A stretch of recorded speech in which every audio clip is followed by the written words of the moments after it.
on my Thailand visit, I tried this delicious Tex-Mex burger and totally loved it. It was so yum. Had to make my hearty healthy version of it. So let's begin. In a pan, take oil, garlic, green chillies and ginger garlic paste and saute well.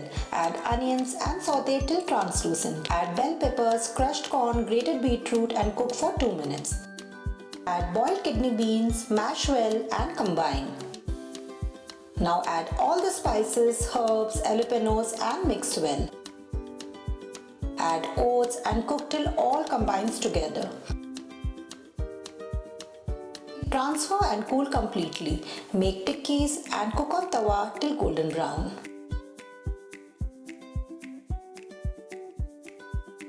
I also made a healthy dip with beet and hunkered. You can also swap this with mayo of your choice. Toasting my healthy oat buns. Time to assemble. Here goes the lettuce, beet dip, Mexican tikki. I'm using sliced avocado. You can also use cheese slice. Hearty Tex-Mex burger is ready. Try it, share and follow.